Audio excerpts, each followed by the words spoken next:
Bonsoir à tous et bienvenue au journal sur les antennes de la télévision du monde. Édition de l'information ce soir que nous ouvrons par cette croisade contre les accidents de circulation au Cameroun. Le ministre des Transports, Jean-Ernest Massemangali Bébé, hausse le ton et annonce des mesures coercitives pour stopper la saignée sur les routes camerounaises. C'était au cours d'une réunion de concertation entre le Minetransport et les acteurs du secteur du transport interurbain. Les précisions dans ce reportage.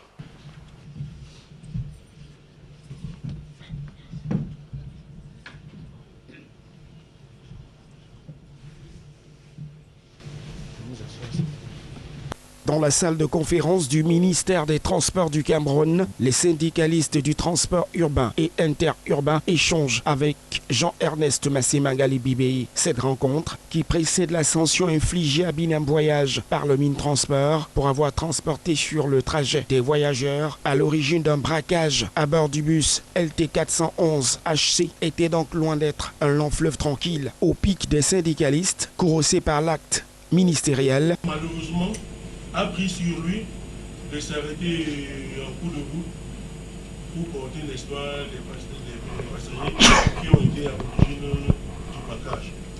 Jusque-là, nous avons essayé de remplir correctement nos pouvoirs, M. le ministre. Si vous pouviez vraiment revoir cette sanction, ouais. Le tuer pas, il a dit que vous levez la sanction, mais s'il faut faire quelque chose pour que ces travailleurs, parce qu'on dit que l'État doit défendre l'emploi. Jean-Ernest Massemangali Bébé répond par la fermeté. Vous imaginez des terroristes non identifiés qui rentrent dans un autobus de 70 places et font un carnage. Vous n'imaginez pas ce que cela peut représenter. C'est tout simplement inquiétant. C'est pour cela que nous voulons vous engager. C'est l'une des raisons pour laquelle nous vous avons convié à cette réunion sur très haute instruction du chef de l'État. Nous n'allons pas baisser les bras. Et je souhaiterais vraiment que nous soyons d'accord sur cette chose. Il n'est pas question que ce type de transport se poursuive.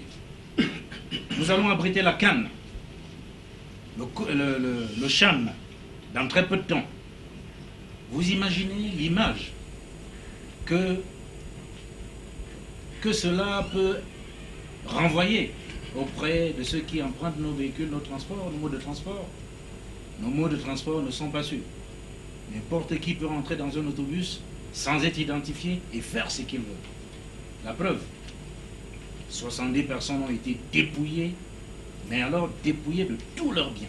Mais au-delà de cette scène qui a permis d'aplanir les divergences, cette rencontre entre le ministre des Transports et les syndicalistes du secteur du transport urbain et interurbain avait pour objectif de sensibiliser davantage ces acteurs pour réduire les accidents de circulation sur les routes camerounaises. Il y a des manquements qui ont pu être constatés à l'issue des nombreuses missions à résultats rapides lancées par le ministère des Transports. Mesdames et messieurs les promoteurs des compagnies de transport routier interurbain de personnes, nous étions en réunion ici même le vendredi 30 novembre 2018 pour vous sensibiliser sur la pratique de l'excès de vitesse.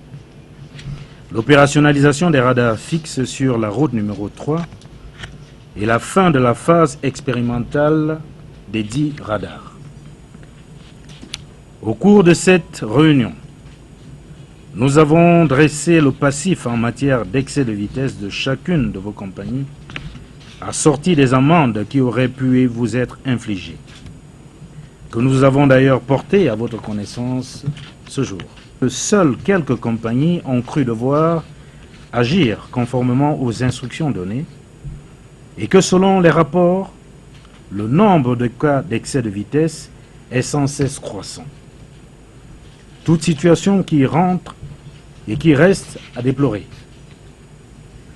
Nous n'avons pas manqué, au cours de la même réunion, de vous faire état des accidents survenus dans le passé dans votre secteur qui est le plus concerné. Question de vous faire prendre conscience de la gravité de la situation. Le bilan faisait état, à titre de rappel, de 117 morts au mois d'août 2017, de 21, 4 et 32 morts respectivement au mois de janvier de mars et de juillet 2018, de 4, 21 et 7 morts, respectivement, au mois d'avril, juin et juillet 2019. Nous poursuivons cette édition de l'information ce soir en parlant de cette série d'installations des chefs de terre. Nous débutons cette tournée d'actualité en rapport avec ces sous-préfets par Fombele Mathias Tayem qui est désormais en fonction. Le nouveau sous-préfet de Douala 5e a été installé par Benjamin Boutou, préfet du département du Vouri. C'était ce mardi à l'esplanade de la sous-préfecture du 5e arrondissement de la ville de Douala. Au nouveau chef de terre, il a été prescrit de préserver la cohésion sociale et de promouvoir le développement. Reportage.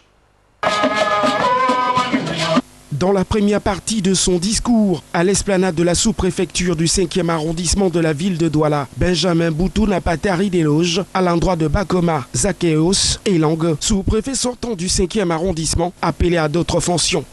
Au nom des populations de cette unité administrative et au mien propre, adresser un merci particulier à M.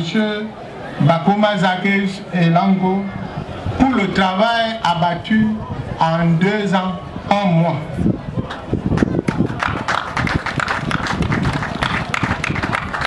Oui, dans une période relativement courte, M. Bakoma aura été de tous les combats dans cette partie de la vie, aussi bien dans la lutte contre le désordre urbain, la lutte contre la criminalité, le grand banditisme.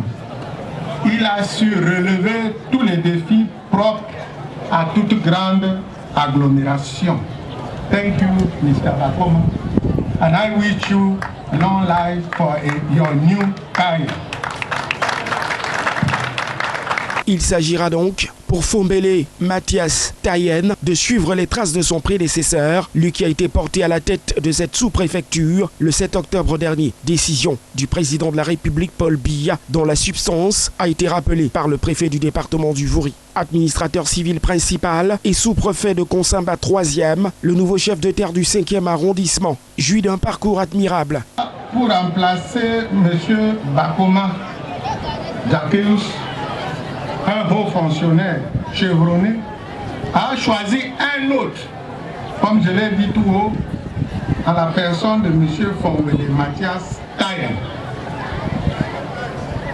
Le sous-préfet entrant de Douala 5e est né le 7 juin 1970 à Bézali et est originaire de la région du sud-ouest dans le département du Lédi-Alem. Mais bien avant le discours du préfet du département du Vouri, le Nord Échoua, au maire du 5e arrondissement de la ville de Douala, Sa Majesté Gustave Ebanda a présenté au nouveau chef de terre les réalités de sa circonscription administrative. L'arrondissement de Douala 5e est tellement vaste. Et nous avons besoin d'un sous-préfet fort, comme l'a dit monsieur le préfet, qui ne va céder devant rien, devant aucune pression, qui va faire son travail et rien que son travail pour le bien-être des populations de Douala 5e. Un 5e arrondissement qui fait face à de nombreux problèmes et défis qui attendent désormais le nouveau sous-préfet. La suite, la cérémonie d'installation proprement dite, la passation de commandement entre les sous-préfets entrant et sortant du 5e arrondissement. L'événement, qui sera suivi d'une parade militaire, va s'achever par la signature des documents à la sous-préfecture marquant la prise de fonction technique du sous-préfet entrant. Rappelons que pour cet événement, le gratin politico-administratif s'est donné rendez-vous à l'esplanade de la sous-préfecture de Douala 5e. Le département du Coupé-Mané-Gouba, dans la région du sud-ouest du Cameroun, a accueilli son nouveau préfet. C'était au cours d'une cérémonie de passation de commandement présidée par Bernard Okalia-Bilaï, gouverneur de la région du sud-ouest du Cameroun. Cérémonie d'installation qui a par ailleurs vu les présences fort remarquées des forces vives de la région. Les précisions de Praxet Toulou et de Jani Yonta. Une cérémonie très courue à la place de fête de Bangem qui a accueilli le nouveau sous-préfet du Coupé-Mané-Gouba. Jean-Marie Tiakui prend les rênes en proie aux exactions des sécessionnistes du département de Coupé-Maningouba. Les efforts pour un retour à la paix, je souhaite que les fils d'ici, de ce département qui est une création du chef d'État, doivent continuer leurs efforts pour que la paix revienne. Dans bientôt, il y aura des événements nationaux qui vont nous interpeller. Je souhaite que les chefs traditionnels, les leaders religieux, les élites rentrent dans leur village, porter le message du chef d'État qui est un message de paix, un message d'espoir, un message de vivre ensemble. Devant un pactère d'autorité administrative, politique, parlementaire et sécuritaire. Parents, amis et connaissances sous la conduite de Bernard Okalabilay, gouverneur de la région du Sud-Ouest. Celui-ci lui a recommandé de veiller sur la sécurité des personnes et de leurs biens, aussi le retour en classe des élèves, la collaboration entre les forces vives et les élites. La priorité de l'autorité administrative que je suis, c'est de garantir la sécurité des hommes et des biens. Ça, c'est la première des choses. Et ensuite, nous sommes là pour accompagner le développement de ce département qui est la fille du renouveau. Et je lance un appel aux élites pour que nous tous, nous soyons des apôtres de la paix.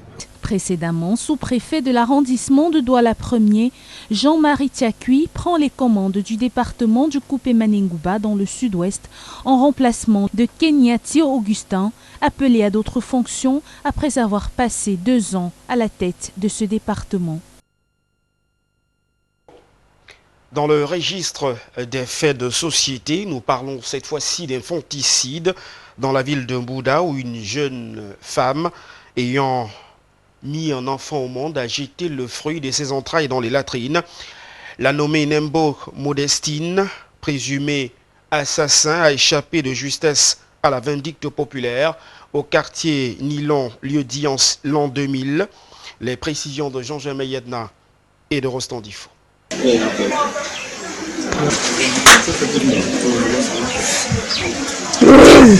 Voici le fœtus retiré au fond de cette fosse, à l'origine de la colère des populations du quartier Nilon, 6 au lieu dit l'an 2000, à Bouda, dans le chef-lieu du département de Mamotos. C'est au terme de plusieurs heures d'efforts consentis par ces riverains, secouristes d'occasion, que le bébé de sexe masculin a été sorti des toilettes après l'acte criminel commis la veille par sa génitrice. Depuis hier, vers les 19h comme ça, on m'a appelé pour me dire qu'il y a quelque chose qui ne va pas. Qu'une femme a accouché et jeté l'enfant dans le cabinet. Là, je me suis battu pour arriver sur le lieu.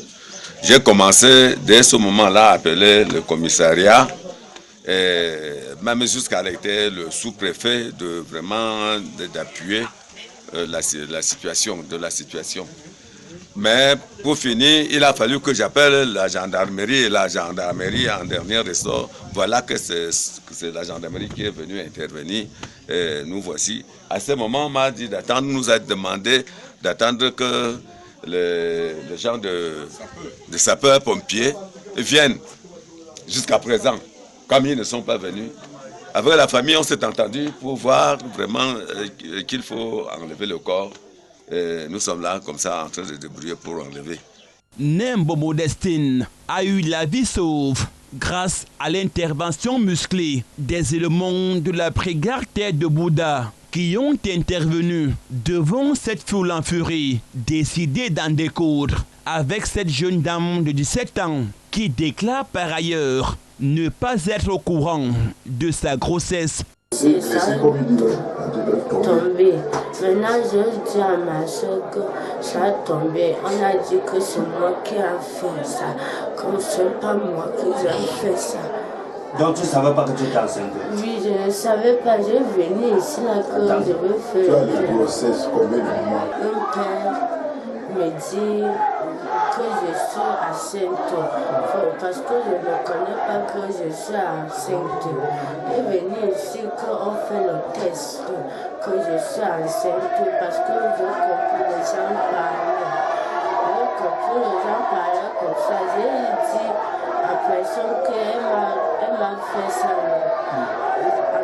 On a venu ici là hier. On a dit qu'on fait le test. On dit que je n'ai pas pissé. Je suis parti pisser. Je vais le donner. On a dit que je ne suis pas enceinte. J'ai lui laissé à la maison. Je partais en rechercher ce que je veux manger. En rentrant, en venant à la maison maintenant, il était à WC. Il m'a appelé que je vienne. Je viens maintenant. Il dit que je viens. Je demande que c'est quoi. Il dit, regardez, j'ai vu comment la tête, c'était comme la tête a sorti. J'ai couru pour appeler le voisin qu'il vienne voir. Quand j'ai appelé le voisin maintenant, il est venu. On voulait chercher les pains pour attacher, partir à l'hôpital avec. On cherchait le pain maintenant, il m'appelle que l'enfant est tombé en WC. Des allégations qui ont été battues en brèche par cette infirmière de garde dans cette clinique où l'incriminé a été conduit aux urgences après son sale besogne. Est-ce que c'est possible que le cordon ombilical se sectionne seul après une longue durée? Le cordon ombilical ne peut pas se sectionner seul. Oui. Mais le placenta peut se décoller. Et à l'heure où on se trouve là? À l'heure où on se trouve, elle n'a pas le placenta. Le placenta, elle a été délivrée. Et dans l'attente d'une enquête encore plus approfondie dans cette affaire d'infanticide, la présumée assassin, Nembo Modestine, celle qui aurait ôté la vie à ce fruit de ses entrailles, est en garde à vue depuis ce mardi 5 novembre 2019 dans les geôles de la brigade terre de Bouddha. Les pluies diluviennes qui se sont abattues à Yaoundé la nuit dernière ont entraîné un éboulement de terrain avec au compteur un mort. Il s'agit de Dame Edith, épouse Nematia, professeure de langue espagnole au lycée de Soie. Jean-Oscar Libok, Mohamed Essoumba 2.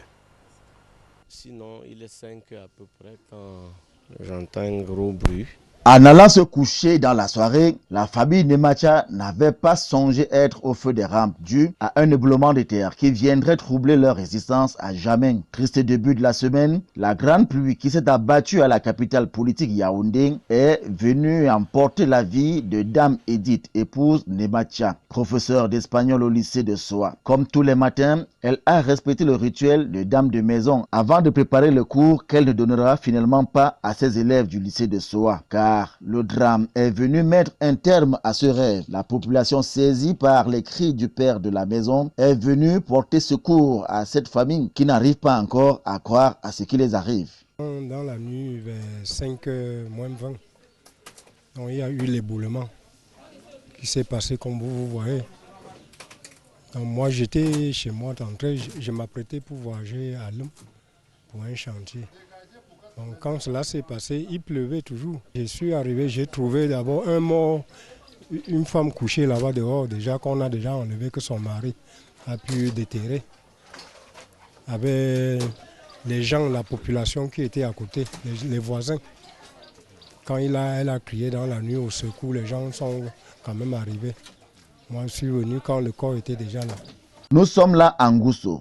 Bloc 10, maison construite en contrebas d'une colline qui avait subi des terrassements sans préparer ou prévoir qu'une catastrophe surviendrait. Mais le chef de famille, qui a vu perdre la vie de son épouse et sa fille aînée, a failli elle aussi subir le même sort que sa maman. Grâce à son géniteur, cette dernière a la vie sauve.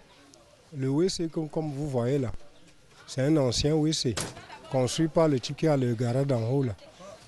Donc l'eau est venue cette année là-dedans. Donc chaque fois quand il pleut, toute l'eau qui enroule là, ça vient cette année. Donc ça rend la terre mou. Donc cette nuit comme ça a plu beaucoup là. C'est venu entrer, ça a rempli, ça a déraciné la sous-d'arbre là, comme vous voyez. Il faut dire que les éboulements dans ce quartier pourraient encore subvenir si rien n'est fait et fait à temps. Car toujours en Gousso, voici des zones dont le risque reste permanent et présent. Malgré les signes aussi perceptibles qui se présentent, les populations continuent à squatter en toute quiétude et espérer que le ciel continue à les apporter toujours la grâce de voir le jour tous les jours. Le danger, lui, reste permanent et présent. Évoquons à présent ce mouvement d'humeur au sein du Centre africain de recherche de la banane et du plantain. Le personnel de cette structure, dépendant du ministère de la Recherche scientifique et de l'innovation, sont en grève. Ils réclament plusieurs mois de salaire impayés et des meilleures conditions de travail. Frédéric Boutamé, Jani Yonta. 28 mois sans salaire, on peut lire sur les pancartes que brandissent les grévistes du Centre africain de recherche la banane et le plantain, dont le siège est à Njombe Penja, dans le département du Mongo, région du littoral. Ils ont trop de salaire. Vous voulez nous montrer quoi ici? C'est la boisson, le travail. J'ai dit à côté de maintenant. Après là, on continue, on achète les clients, on met partout. C'est ça, mettre les clients. Et chaque matin, on doit être. Chaque matin, ici. Depuis quelques jours, cette structure qui dépend du ministère de la Recherche scientifique et de l'innovation connaît un débrayage de la part de ses employés qui ont par ailleurs décidé d'arrêter de travailler, réclamant les aérés de salaire. D'ailleurs, la grève qui paralyse une bonne partie des activités est une énième qui survient après deux autres menées en 2018 et qui avait abouti à une descente sur le terrain d'une délégation venue du ministère de tutelle. Probablement, il doit avoir vraiment une mauvaise volonté politique par rapport à ce qui se passe là. On a discuté hier de cela peut-être un mois à Douala avec le directeur Wanoué. Il nous a fait savoir que le problème était au niveau du Premier ministre. 2 jours, il devait le rencontrer. Après, on a dit que le ministre des Finances, il était pris par le dialogue national. Tout ça s'est passé et rien n'est fait. Et aujourd'hui, on comprend qu'on a pris un problème qui est en principe un projet. Le projet qu'on est en train de voir maintenant là, qui en principe devait se réaliser sur le Bannier Plantain. Quand on dit recherche du Bannier Plantain, ça devait être au Kabab. Mais on a pu aller loger à l'Irak. Ça, c'est une injustice qu'on déplore. La dernière fois que les responsables sont venus, on a voulu parler, ils ont dit que c'est parce que nous ne volons pas dans les réseaux internationaux. Oh, comment se fait-il que vraiment pour mieux évoluer, on doit être plus dans les réseaux? Nous sommes décidés ce matin, à partir d'aujourd'hui, de dire qu'on ne peut plus accepter ça comme ça. Nous avons trop supporté. 2 ans, nos enfants ne fréquentent pas. Nos enfants ne vont pas à l'école. Ils sont tous dehors. Ils vont devenir des criminels. La crise anglophone qu'on parle au sud-ouest et au nord-ouest, à littoral, on oublie cette crise anglophone. La crise anglophone est la crise qu'il y a ici dans le littoral, dans le département de Mungu, où un centre africain de recherche sur banane et plantain ne parvient pas à payer ses ouvriers depuis 28 mois. Tout peut arriver. On va se sacrifier, on va accepter mourir, parce que c'est trop. Quand c'est trop, c'est laid. Et c'est ça qui amène à la révolte. Et si on avait même légèrement ouvert, c'est que les gens sont déjà entrés ici pour faire les casses. Après les promesses faites, à la suite de plusieurs concertations, la situation est restée inchangée. Entre autres, pas de prise en charge médicale, pas de prime de rendement. Bref, le climat de travail au Karbat de Njombe Penja est délétère et extrêmement difficilement acceptable. Parce que cette histoire a déjà débordé les limites. Nous sommes débordés. Si de l'autre côté, ils sont en crise, nous-mêmes ici, nous sommes aussi en crise financière. Ce projet devait normalement tomber ici chez nous pour pouvoir nous relancer. Pourquoi les gens doivent quitter de l'autre côté, à Ekona, pour venir exploiter notre centre alors que nous sommes dans des problèmes? Mais c'est mieux alors qu'on se partage cela à moitié moi, comme dit l'homme Pidgin, que le président essaye de voir notre problème. Que le Premier ministre, comme on dit que notre situation est bloquée au Premier ministère, s'il te plaît, monsieur le ministre, essaye de voir notre problème parce que ça ne va pas. Mais en attendant, peut-être une autre descente sur le terrain d'une mission du MINRESI, la grève se poursuit au Karbat de Njombe Penja. Celle-ci est même encadrée par les éléments de force de l'ordre et de sécurité pour éviter tout débordement. Il faut tout de même noter que ce centre africain de recherche la banane et le plantain est l'unique en Afrique centrale et a déjà procédé à la mise en forme de plus de 400 variétés de plantain. À l'ouest du Cameroun, précisément dans le département des Bamboutos, le Rassemblement démocratique du peuple camerounais affûte ses armes dans la perspective des prochaines échéances électorales et peaufine sa stratégie pour une meilleure célébration de l'an 37 de l'accession de Paul Biya à la magistrature suprême. La rencontre est relative, s'est tenue à Bouda, présidée par Emmanuel Gagnou Messi, chef de la délégation permanente du Rassemblement démocratique du peuple camerounais dans le département des Bamboutos. Reportage.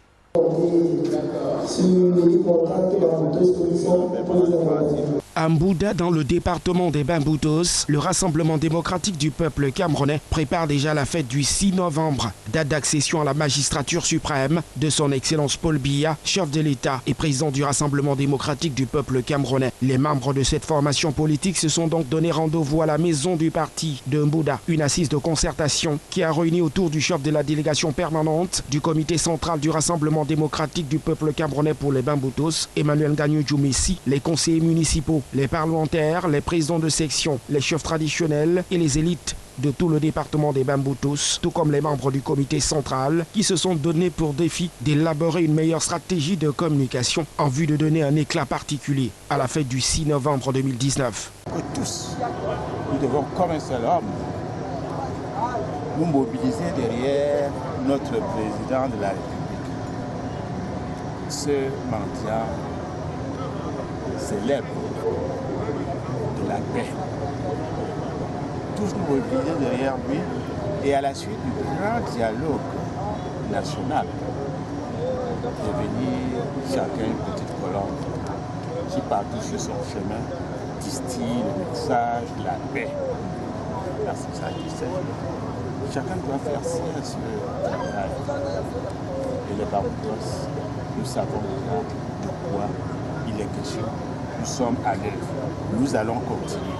Nous allons contaminer les uns et les autres avec cet esprit de culture de la paix. Déjà en préparation dans le cadre des prochaines consultations électorales projetées pour l'année 2020, le Rassemblement démocratique du peuple camerounais dans le département des Bamboutos veut assurer la victoire au RDPC lors de ces consultations locales. D'ailleurs, le chef de la délégation permanente du comité central dans le département des Bamboutos, Emmanuel Gagnou Messi, a appelé les militants à taire leur polémique sur les investitures des candidats pour mieux peaufiner la stratégie garantissant une victoire au parti au pouvoir.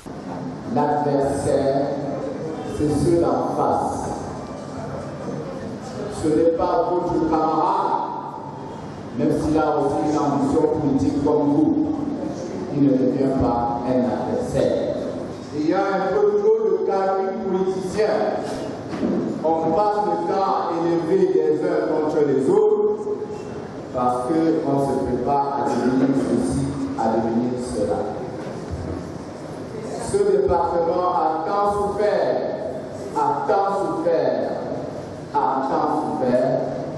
mais je note, il faut le dire, que certains qui sont venus en politique ne savent pas ce que c'est que faire la politique. C'est se mettre au service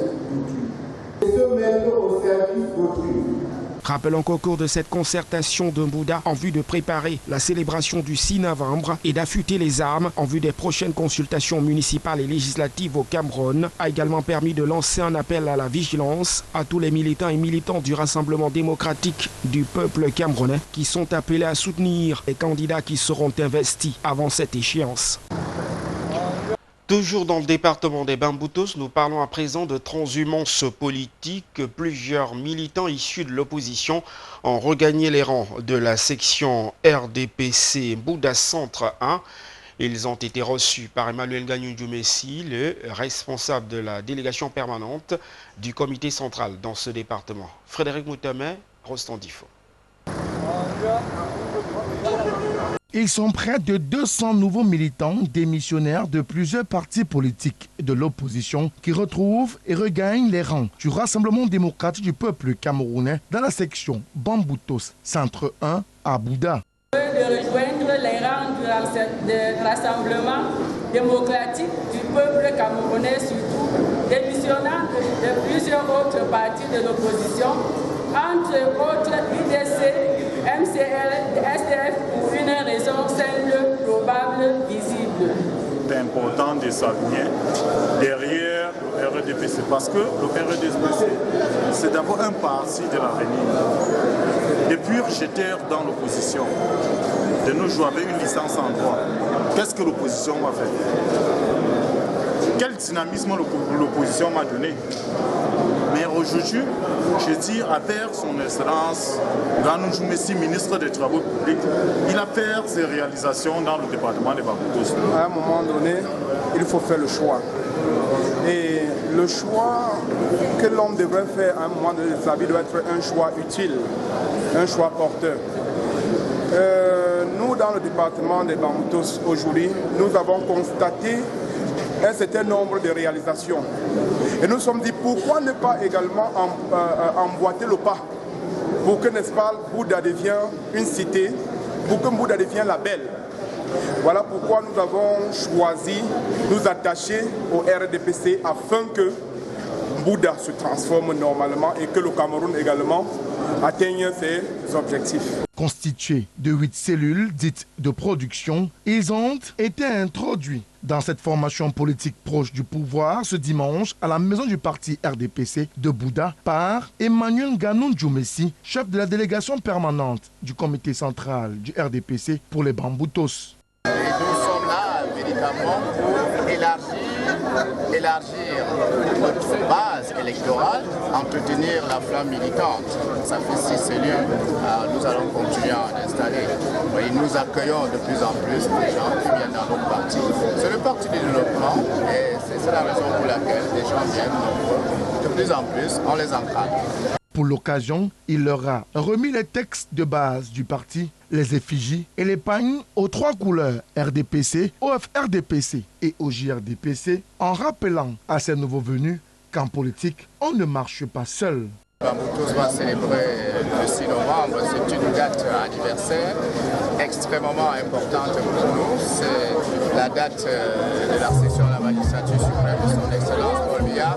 Le mot d'ordre ici, c'est d'œuvrer à la paix, c'est d'œuvrer à la tranquillité, à la sécurité, c'est d'avoir un comportement qui garantisse la cohésion sociale. Renforcer les rangs du RDPC en cette veille de période électorale, l'action est salutaire pour Emmanuel Ganou Djoumessi et les siens qui continuent tout de même les opérations de ratissage au moment où le RDPC se prépare activement à célébrer avec faste et solennité ce 6 novembre 2019 l'accession à la magistrature suprême du président national du RDPC, par ailleurs président de la République, Paul Biya. Hors de nos frontières, à présent en Guinée-Conakry, un jeune a été tué par balle ce début de semaine lors d'une marche de l'opposition, ce qui a dégénéré en affrontement violent avec les forces de l'ordre. Les précisions de nos confrères d'Africa News. Un jeune homme est mort par balle lundi à Conakry au cours d'une marche organisée par l'opposition. Abdourahim Diallo, 17 ans, a été tué par la police dans le quartier de Bambeto alors qu'il était allé assister aux obsèques de son ami fauché il y a 2 semaines, a confié à l'AFP sa sœur. Les manifestants étaient venus accompagner les dépouilles des militants tombés lors des derniers rassemblements anti-3e mandat dans la capitale guinéenne. Selon de nombreux témoignages, des affrontements ont éclaté entre les forces de l'ordre et les militants alors que ceux-ci portaient à leur dernière demeure les cercueils de leurs camarades. 6 manifestants ont été blessés par balle dans ces affrontements, a indiqué l'opposition. La Guinée est en proie depuis le 14 octobre à une intense contestation contre le projet de changement constitutionnel qui ouvrirait au président Alpha Condé la voie vers un 3e mandat.